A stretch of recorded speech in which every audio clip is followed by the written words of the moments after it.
you, knowing what you know today, how would you advise somebody that's about to go through these first 6 months?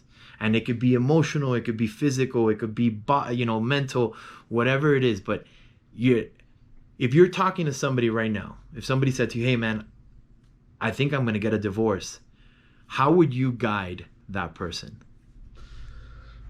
I would, first things first, I would tell them that they have to get ready for that roller coaster ride, for that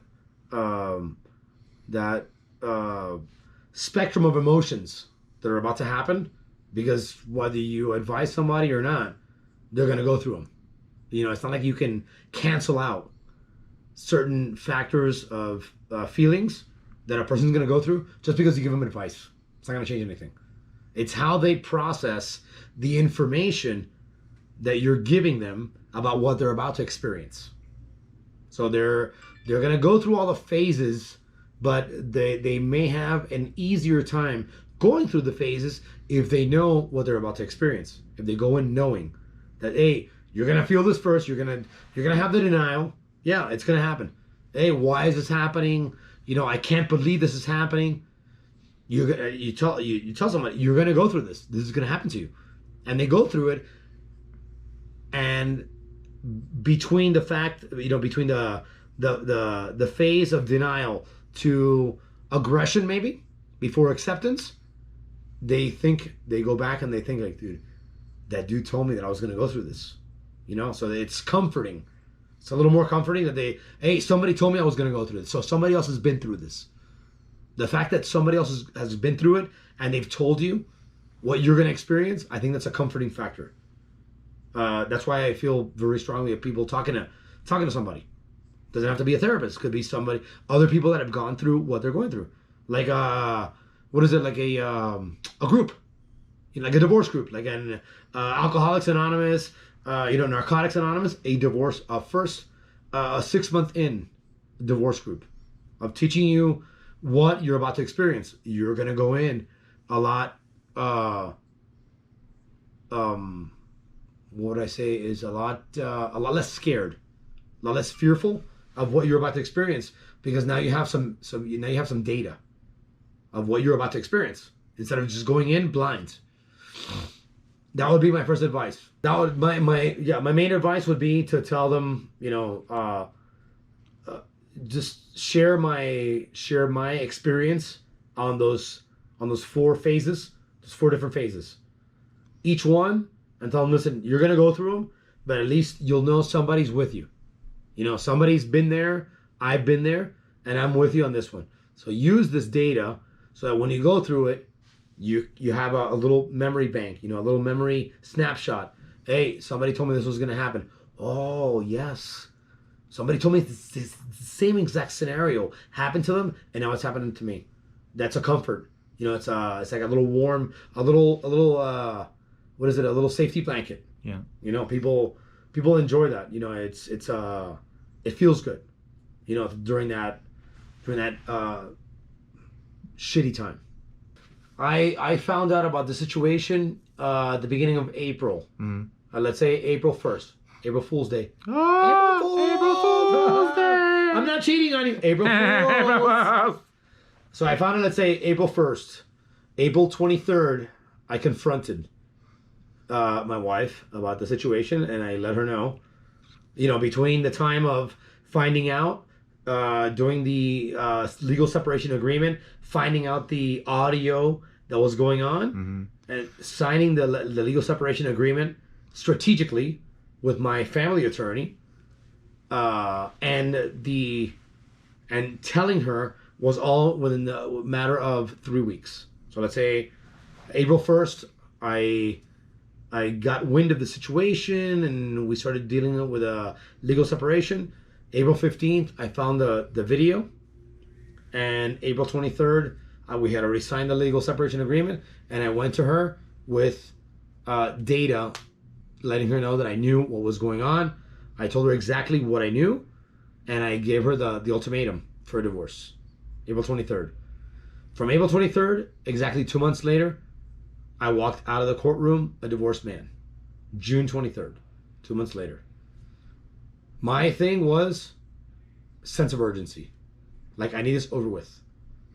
My strategy was exactly what my dad advised. He told me, listen, if you have more money than she does, get an attorney and tell her you found an attorney that would represent both of you at a discount and you're willing to pay for it. That almost every time, to somebody that doesn't have the financial capabilities to represent themselves, it's going to be a slam dunk every time. So what did my attorney do? My attorney was taking care of my best interest in the divorce. But with both of us present, she was a contracted attorney representing both of us in a mutual, in a mutual divorce. So what did I get? I don't think it was a scam. Just I played my cards right, and she took my hand, she folded. I bluffed, she folded, and I won the hand. I got everything I wanted. I gave her what I wanted to give her, and it was a done deal. And within 60 days from my proposal for divorce, I was walking out a divorced man. So what you're saying then is get good advice. Good advice. And don't just give up all your marbles. Do not. Like, know where you stand. It becomes a war of the roses. Yeah. So for you, you had advice. You had somebody, professional advice, that were saying, look, these are your options, Correct. From your dad to the lawyer to everything else. Then you evaluated everything and you said, okay, this is my best foot forward. Then you found out that she was cheating, and that led to being like, you know what? I don't have to be forthcoming with everything. I'm going to give you options. Did that work for you? Yes. In that instance, or that situation, Yeah. the fact that I found out that she was being unfaithful and deceitful, at that point, I didn't have to be respectable anymore. I was taking care of that's when the tables turned, and I felt that I had to take care of my best interest. I wasn't doing it to ruin her, but I was doing it for my benefit. I came first. At that point is the day that I was like, hey, you know what? I'm taking care of me. From this point forward, me. I became selfish. I'm like, I'm the one coming out on top here. And if I got to bury you, I'm going to bury you in the process. And that was the way that I handled my divorce. I'm like, hey, if you want to go along with it, you're more than welcome to go along with it. If you don't want to go along with it, get your own attorney. And I'm going to spend as much money as I have to bury you. And that right there, she took a step back and she figured, all right, let me go with it and let me get this over with, because this guy is not playing games anymore. Like, once I pulled out my claws, I showed her my claws. That's what I did. I showed her my fangs and my claws. I was like, you want to play? Let's play. And she said, ooh, I don't think I want to play anymore. And you said something that's super important. You became, like, what I realized, the MVP of your team. Yeah. Because when you're in a marriage and like that, you're like, it's partnership. So it's like you're in a group. You're a team player. But when the divorce comes, and that happened to me too, it's like I became the MVP of my play, of my freaking the team. franchise player. Yeah, I was the I'm MVP. the guy. Yeah, and you're I'm no calling the longer shots number here. one, and you've extinguished that. You are no longer number one. I'm number one. I'm gonna take care of me, and then let's figure this out. Yeah. And whatever happens to you is a residual, of what I get. Yeah. Whatever I don't get, you can have. Yeah. That's the person who takes that role in a divorce is going to be the one to come out on top. Yeah. Is the person who makes that call to become the MVP. Yeah. Of the team. When there's no more team. Yeah. When it becomes I. When it becomes I. When it becomes the I, that's not a team. Yeah. Once you become the Capitan. Yeah.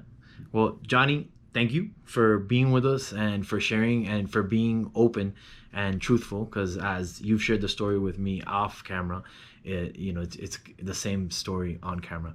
So one of the things that I would love to ask you, and I ask most of our guests, is look into the camera and talk to that person that's about to go through a divorce. What would you say? What would you say to that person? I would say, be strong.